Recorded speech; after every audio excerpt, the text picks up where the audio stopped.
Chapter 1: Mystery Girl. It all began on a beautiful spring morning in a lovely little village called Whistler in Canada. Nestled in the mountains of British Columbia, Whistler is a gorgeous place. There was a cafe in the village with tables outside, and at one of these tables sat a young man. He'd just finished his breakfast and was enjoying a cup of coffee. He looked up into the blue sky and felt the warm sun on his face. Nick Lortz was a happy man. The waiter came up to his table and asked if he wanted more coffee. "Yeah, great," Nick replied. He gave the waiter a smile and a thumbs up. The waiter, his coffee cup in hand, looked at the camera on the table. "On vacation," he said. "Where are you from?" "San Francisco," Nick replied with a smile. "I'm not on vacation, I'm working," he explained. "I'm a travel writer, and I'm doing a book on mountains in North America. I've got some great pictures of your mountain." The two men looked up. Whistler Mountain, behind the village, it looked very beautiful in the morning sun. "Do you travel a lot?" the waiter asked. "All the time," Nick replied. "I write," he added with a wink. "I write books and articles for travel magazines. I write about all kinds of places, different countries, towns, villages, rivers, mountains, and people." The waiter looked over Nick's head and said, "There's a girl across the street." He added, "Do you know her?" Nick turned his head and looked. "No, I don't," he replied. "But she knows you." "Oh, really?" the waiter said, his tone suggesting he was surprised. "Well, she's watching you very carefully." He gave Nick a smile and said, "Have a nice day." Then he went back into the cafe. Nick looked at the girl across the street. She was about 25, and she was very pretty. Nick thought. She was watching me. Then the girl turned and looked in one of the shop windows. After a second or two, she looked back at Nick again. Nick watched her. She looked worried. What's she doing? Is she waiting for somebody?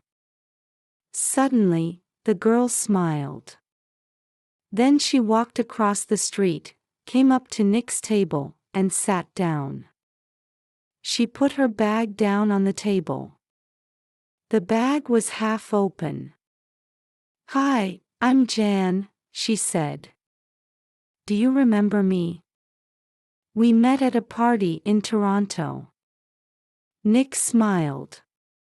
"I'm Nick, but we didn't meet at a party in Toronto. I don't go to parties very often, and never in Toronto." The girl said, "Oh," but she didn't get up or move away. "Have some coffee," said Nick. The story about the party in Toronto wasn't true, but it was a beautiful morning, and you're a pretty girl. Maybe it was a party in Montreal or New York." The girl laughed. "Okay, maybe it was. And yes, I'd love some coffee." Nick asked, "What are you doing in Whistler? Or do you live here?" she asked. "Oh, no," she replied. "I'm just traveling through. I'm a travel writer. And I'm writing a book about famous mountains," Nick added. "That's interesting," she said, but her face showed worry, not interest, when she looked across the road again. A man with very short white hair walked across the road. He was about 60 years old, tall, and thin. The girl watched him. "Are you waiting for someone?" Nick asked. "No," she replied quickly. Then she asked, "Where are you going?" "Next, Nick is going to Vancouver for 3 or 4 days," he said with a smile. "When are you going?" she asked. "Later this morning," he replied. Nick noticed a letter at the top of the girl's half-opened bag. He picked it up and read it because he saw the word Vancouver. "We can meet at the Empress Hotel in Victoria on Vancouver Island on Friday afternoon," she said. "So, you're going to Vancouver too?" he thought, surprised. "Do you like movies?" she asked. "Yes, I love movies," he replied. "Why?" she continued. "Because I know a man who..." She's a movie buff and loves going to the cinema. People often call him Mr. Hollywood, and she smiled at Nick, saying, "Can I call you Mr. Hollywood too?" Nick laughed and said, "Okay." She then asked, "What can I call you?" He replied, "Call me Mystery Girl." "That's a good name for you," said Nick. Just then, the man with white hair came into the cafe. He didn't look at Nick or the girl, but he sat at a table near them. He asked the waiter for some breakfast and then began to read a magazine. The girl looked at him, but he didn't notice her. The man then quickly looked away again. "Do you know him?" Nick asked her. "No," she replied. She finished her coffee quickly and got up. "I must go now," she said. Nick stood up too. "Nice to meet you," he began, but the girl suddenly took his face between her hands and kissed him on the mouth. "Drive carefully, Mr. Hollywood," she said with a big, beautiful smile. Then she turned and walked quickly away. Nick sat down again and watched her. She walked down the road and into a big hotel. Now what? He thought. Nick was all about the man with white hair, who he watched and waited for. After 4 or 5 minutes, Nick finished his coffee, took his books and camera, and left the cafe. His car was just outside the girl's hotel, and he walked slowly along the street to it. The man with white hair waited a second, then quickly followed Nick from a window high up in the hotel. The girl looked down into the road and saw Nick and the man with white hair about 50 yards behind him. Nick got into his. The man with white hair walked quickly to a red car across the street. Just 5 seconds later, Nick drove away in his blue car, and the red car began to follow him. When the girl saw this, she smiled, then went to put some things in her travel bag. Chapter 2: A Hand in the Back. That evening in his hotel room in Vancouver. That evening in his hotel room in Vancouver, Nick couldn't stop thinking about the girl in the Whistler Cafe. He wondered why she had come and sat with him. She didn't know him, and she had told him a story about a party in Toronto. Wasn't it true? She was worried about something, but what? That kiss. It was nice, of course, but why did she do it? Maybe she liked my face or my brown eyes. But I'm not going to see her again, so it doesn't matter. Forget it. He put some money in his pocket and went downstairs to the hotel restaurant. But there were no free tables, so he walked down to Gastown and found a restaurant there. After dinner, he went for a walk. Vancouver was a friendly city, and Nicky loved walking through Gastown and Chinatown, popping into shops and watching the people. It was nearly dark now, and it was a busy time of the evening. There were a lot of cars and a lot of people. After a while, Nick began to walk back to his hotel. He came to a busy street and waited with a small crowd of people to cross. A tall woman in a blue dress stood next to him. She turned and smiled at him. "It's the first warm evening of spring," she said. "It's nice to be out after the—" "Oh, it's been a long, cold winter," I said to Nick. "Yes," he replied. Suddenly, there was a hand on his back, pushing him into the road. He fell forward, landing on his face in front of a big green car. People screamed, but the green car stopped only inches from Nick's head. The woman in the blue dress ran into the road and pulled Nick to his feet. "Are you okay?" "What happened?" she asked, her voice filled with concern. The driver of the green car shouted angrily at Nick, but he didn't hear him. "Somebody pushed me," he said to the woman. "I didn't fall. Somebody pushed me." "You said." "The woman who I didn't see anybody." Nick looked at the faces of the people near him, but he didn't know them. Then he saw a man's back. The man was tall and thin and had very short white hair. He walked quickly away down the street and did not look back. "Hey, you!" Nick shouted. "Wait!" But the man did not stop. And he was soon lost in the crowds. "Did he push you?" asked the woman in the blue dress. "I don't know," Nick said. "Do you know him?" she asked. "I don't know his name," Nick said with a smile. "But I know that short white hair now. Where did I see it before?" The woman began to move away. "I must get home," she said.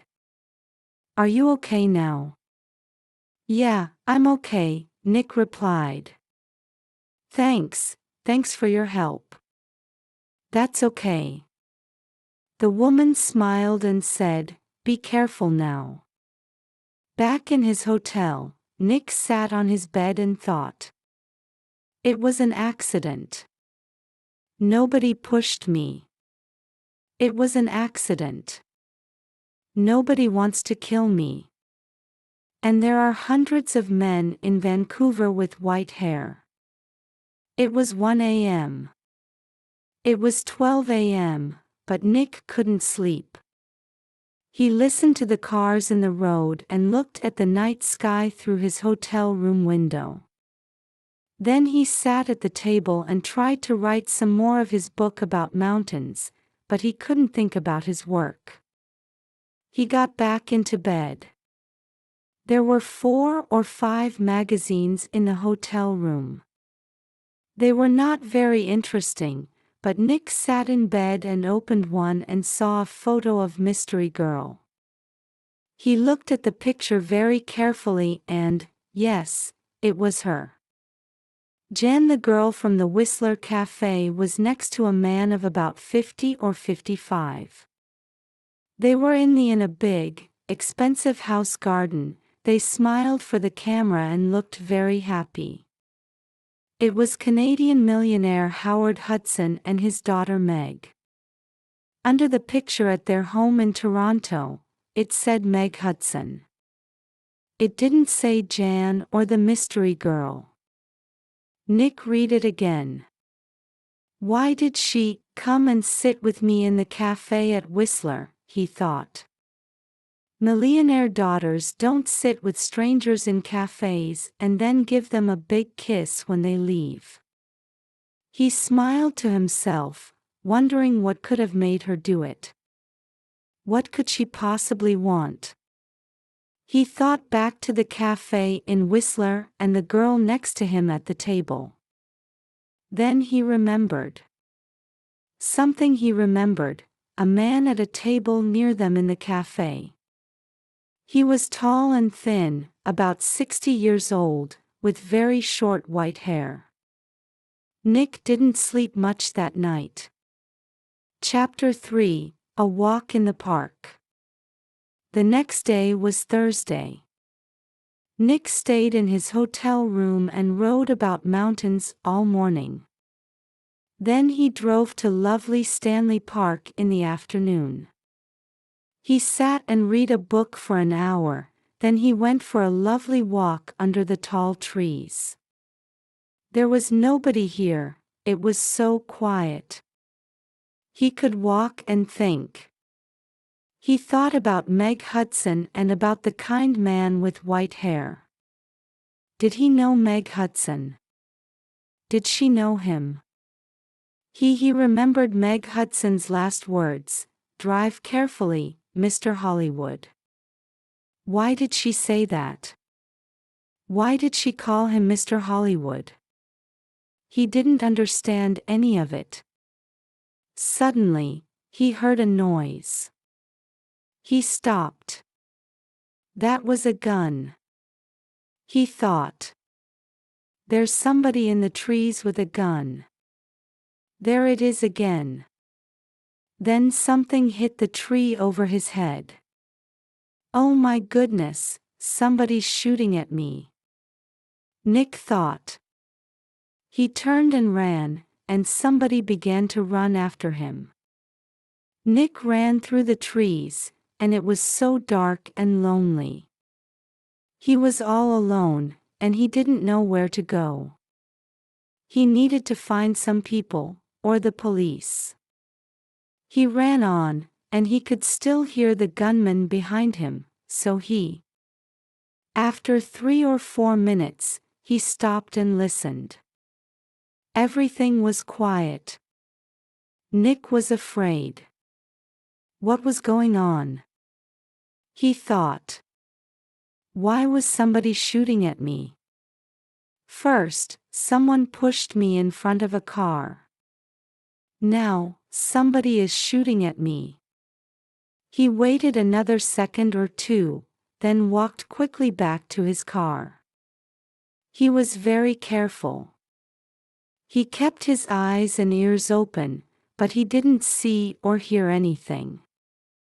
Then, he saw people.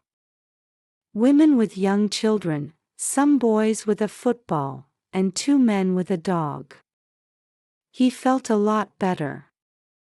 He thought, nobody can shoot me now. He felt safer with all these people around. 10 minutes later, he was back at his car. There was a letter on the window caught Nick's eye. It said, "I'm going to kill you, Mr. Hollywood." Nick drove to the nearest police station. He waited for half an hour, and then a tired young policeman took him into a small room. Nick told his story, and the policeman wrote it all down.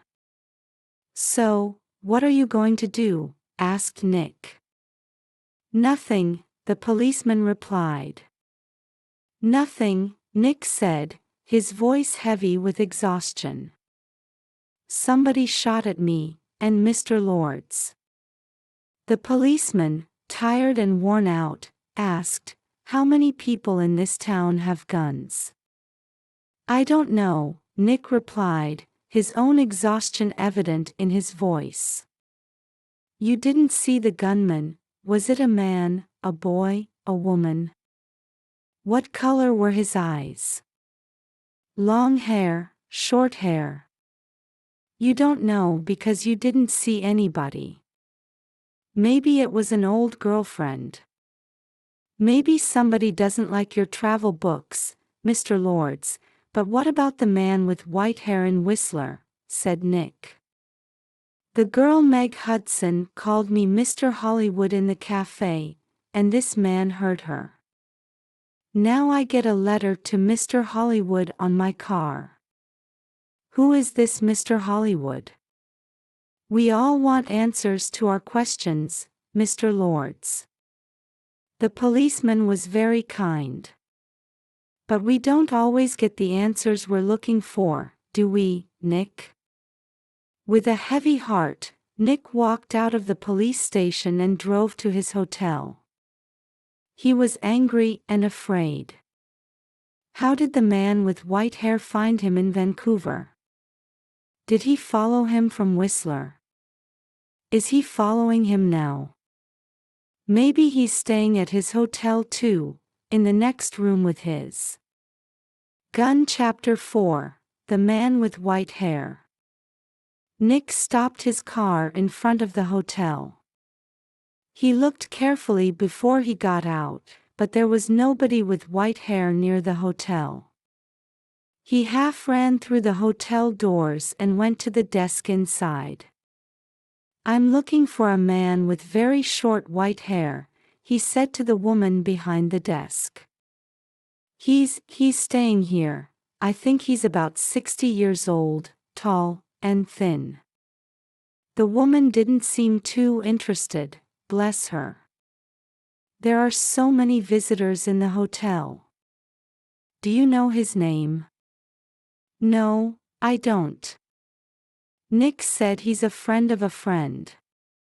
He arrived in Vancouver yesterday, and I must find him. It's very important. Please help. The woman looked at him with a kind smile. There are 350 rooms in this hotel, and maybe 30 or 40 men with white hair, she said. How can I possibly remember all their names? She turned away to answer a telephone call.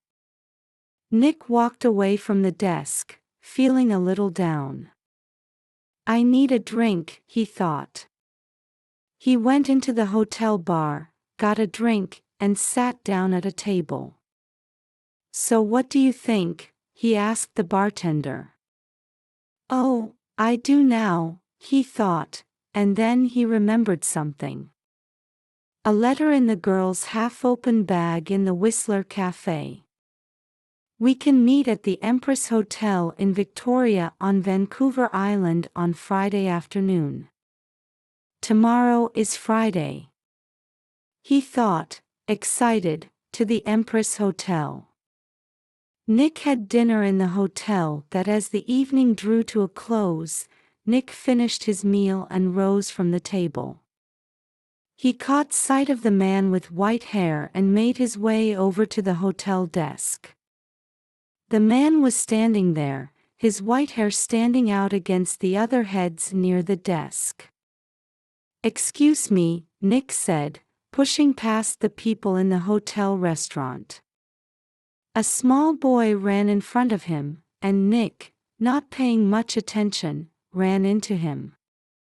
The boy and Nick fell down on the floor, and the poor little guy started to cry. Hey, said a woman behind Nick. I'm so sorry, said Nick. He helped the boy to his feet. Are you okay? He asked the boy. Be more careful next time, said the woman. Nick moved away quickly, but when he looked back at the hotel desk, he couldn't see the man with white hair.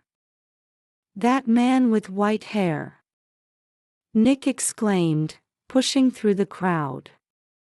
Excuse me, ma'am, where did he go? The woman behind the desk looked up at Nick with a kind smile. I'm sorry, I don't know, she replied. His name is Vickers, is that what you're looking for? Yes, that's it, Nick replied, his eyes twinkling. And his room number? I'm sorry, I can't tell you that, the woman said, her voice gentle. but I need to begin. Nick, the woman turned away to answer the telephone. After a second or two, Nick went upstairs to his room. Vickers, he thought. Does Meg Hudson know Mr. Vickers? I need some answers, and I need them quickly. Chapter 5, Vancouver Island. The ferry to Vancouver Island leaves every 5 minutes. He looked behind him and saw that the road was busy, with all kinds of cars, black, white, red, green. Maybe Visser was in one of them. At Tayson, Nick drove his car onto the ferry. There were a lot of cars and crowds of people. He got out of his car and walked up and down the ship, looking for a man with white hair. He didn't see one, but he felt better anyway. He found the ferry restaurant and got something to eat. More people came in, and Nick looked at all their faces. They were all older, and they seemed nice. Some of the men had hats on, so he looked for somebody tall and thin, but there was nobody. Maybe he wasn't on the ferry after all. Maybe he'd gone back to Vancouver. Later, Nick walked around the ship again. He thought he saw the man with white hair in the crowds, but he couldn't be sure.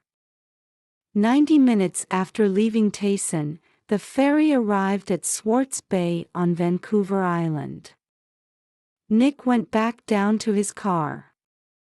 Swartz Bay was 20 miles north of Victoria. Nick drove quickly and again looked behind him every 4 or 5 minutes. He saw a red car, but it wasn't Visser's. As he drove along, he noticed a car about 200 yards behind him. He thought, oh, that car must have been on the road from Vancouver to Tayson. He drove more slowly, but the red car stayed 200 yards behind him. He couldn't see the driver's face or hair. Before he knew it, he was in the busy streets of Victoria. He didn't see the red car behind him again. Victoria was a city of gardens and beautiful old buildings. Nick liked Victoria very much, but today he wasn't interested in gardens or buildings. He found the Empress Hotel and went inside. He walked across to the desk. "Can I help you?" a young man asked Nick. "I'm meeting a friend here this afternoon," said Nick. "Miss Hudson?" the young man asked. "Sorry, but there's no Miss Hudson staying here," Nick replied. He took something from his pocket and showed the young man the photograph of Meg and her father from the magazine. "This is her," he said. "Oh, right, you mean Howard Hudson's daughter. She's not staying here, but I saw her 10 or 15 minutes ago. She was with somebody, a man. He asked me about the T.O., you mean the t-shirt." "Oh, Nick," the young man said, "where's that man with short white hair?" He was tired. He couldn't sleep, and he couldn't eat. He thought about only one thing all the time he drove, and he watched and he waited and he followed. When he drove into Victoria, the streets were busy, and suddenly he lost the blue car in front of him. Angrily, he drove around the city past all the big hotels. "I must find him," he said. "I must do it today." Then he saw the Empress Hotel and in the street outside it, a blue car. He drove past the hotel, left his car, and ran back down the street. He went across the road and walked past. The downstairs windows revealed a big room with tables and chairs and lots of people. He looked carefully at all the faces, and there she was. He said, "There she is." There were two men with the girl, but he couldn't see their faces, only the backs of their heads. One of the men was in a green shirt. "Mr. Hollywood," the man said, smiling. "Goodbye, Mr. Hollywood." All in the street turned to look at him, but the man didn't see them. He walked up to the doors of the hotel and put a hand into his pocket. Inside the gun was cold and hard. Chapter 6: A Tea Party. Meg looked through the doors of the tea party. Meg Hudson was sitting at a table in the Empress Hotel with a man who was about 30 or maybe a year or two younger. He was tall and brown from the sun, and he wore a white shirt, white trousers, and white shoes. He said something to Meg, and she laughed. She looked very happy. A waiter came up to Nick and asked, "Can I get you some tea?" And he walked across to Meg's table. "Hello, mystery girl," said Nick. "Do you remember me? We met at Whistler. Your name was Jan then, but maybe today it's Meg Hudson." Meg Hudson looked up at him. "Oh," she said, and her face went red. "Who is this Meg?" she asked. "This is Nick," said Meg. "He's a writer." "Oh," said Meg. "Maybe, but how did you know that?" "Ask me anything," Craig Winters said kindly. "I'm happy to help." "I think I'm beginning to understand," Nick said. "Can I ask you a question, Mr. Winters? Does somebody want to kill you?" Craig Winters's face went white. "Kill me? What are you talking about?" Meg asked before Nick could answer.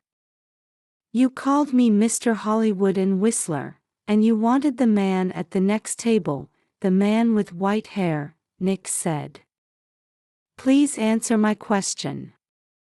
"Hair to hear you, is that right, Meg Hudson?" Nick asked, his voice gentle. Meg didn't answer at first, then she said quietly, "Yes." "Why?" Nick asked again. "I wanted him to follow you and not me," she explained. "Why?" he asked, his tone curious. "I think he's a detective," Meg replied. "I think he's working for my father." She looked at Craig, her eyes soft. "I saw him soon after I left Toronto. He followed me," she said, her voice gentle. Craig put his hand on Meg's. Winter's arm. "My father doesn't like Craig. A month ago, he told me not to see Craig again. I'm not happy about it, and he knows that. I think he guessed that I'm meeting Craig, and now he wants to find Craig and stop him seeing me." "Stop him," said Nick, "or even kill him." "No," said Meg Hudson.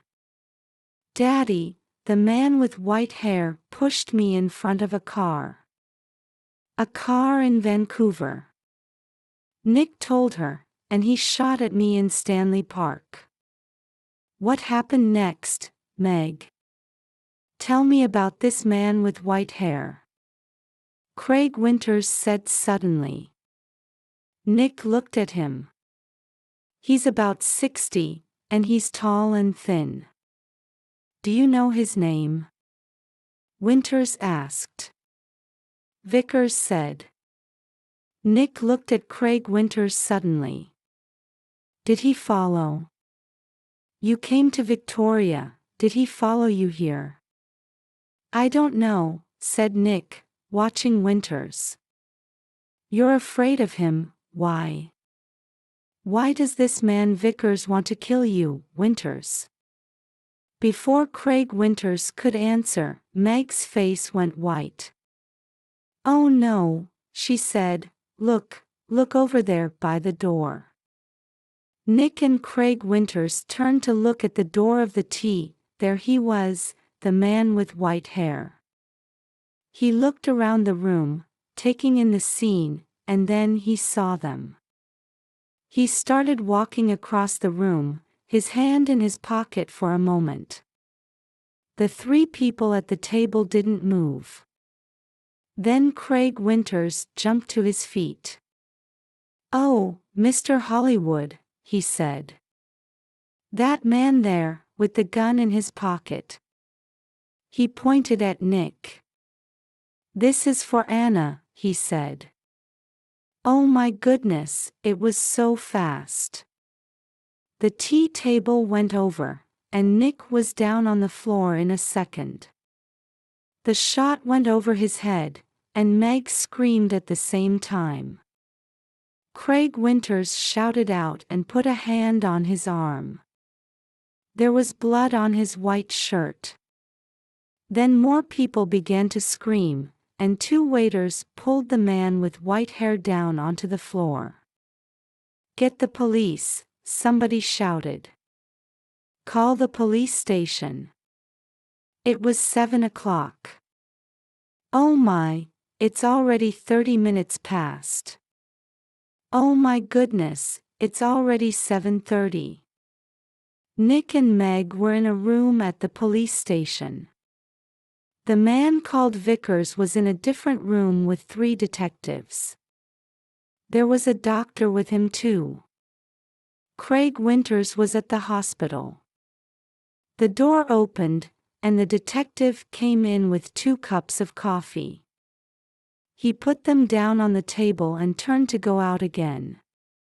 "Detective Edmonds," Meg said. "Did the hospital call?" "Craig is going to be all right, isn't he, Winters?" "Oh, yes, he's going to be just fine." "I'd love for you to call the hospital now, if you wouldn't mind." "I'd like you to wait, if that's okay with you." "I'll be right back. Detective Keat is going to be here in a minute. He's just coming from the airport." "Ah, here he is now. This is Detective Keat. He's just come from the airport." A second detective came into the room, and behind him was a tall man with dark hair. "Oh, hello, Meg. What are you doing here?" "The police called. I said, Howard Hudson, and I flew here at once. Detective Keat met me at the airport." "Now, sit down, Meg. I want you to listen to me." He did not look at Nick. Meg sat down, and her father took her hands. Why did she live? Well, she loved a man and he took her money, ran away, and left her. "The man was called No," said Meg. "No, yes, Meg, yes. He was called Mr. Hollywood, No," shouted Meg. She began to cry. "That's right," Miss Hudson said. Detective Keat, he gave the name Craig Winters when Anna Vickers knew him. He was Carl Windsor, but he liked all his girlfriends to call him Mr. Hollywood. He took nearly $50,000. Oh, goodness. Anna Vickers gave him $100,000. And there was a girl before that. Oh, no, it's not true, Meg. It is true, Meg said. My father, Winters Winder, gets all his money from rich men's daughters. Johnny Vickers loved his daughter. He went to her house in Boston after she died. He read her letters and learned about the money. The name Mr. Hollywood, and when he came to my house, I told him about you, Meg. I said my daughter's got a new boyfriend and she calls him Mr. Hollywood. I don't like him, but I can't stop her. She's going away to meet him next week. I think, what can I do? Johnny put his hand on my arm and he said, "Don't be afraid. For your daughter, I'm going to find that man and stop him," Meg said gently. She didn't say anything more. Her face was very white for a minute or two. Nobody spoke. Then Detective Edmonds said, "Vickers told us all about it, Miss Hudson. He followed you to Whistler and saw you with Nick. He began to understand with me in the cafe, and Meg called. Mr. Hollywood, Howard Hudson, looked at Nick. You're the travel writer guy, right? I heard you in the cafe with Meg. Nick Lord said Nick Vickers nearly killed me. He shot at me twice." Howard wasn't very interested in Nick. He looked at his daughter again. "How much money did you give him, Meg?" "Oh," he said, "only for 2 or 3 months." Then she began to cry again. "Well, you can say goodbye to that money," said Hudson, angrily. "What's going to happen to Vickers?" Nick asked, his voice full of concern. "I think he's going to be okay," said Edmonds. "He shot at you, and about 50 people saw him, but he's not a Wellman. The doctors are going to put him away in a hospital." "Thank you, Howard," said Nick. Hudson stood up. "All right, Meg. I'm going to take you home. My plane is waiting at the airport." Meg followed her father to the door, then she remembered Nick and turned. "I'm sorry," she said. "I got you into all this.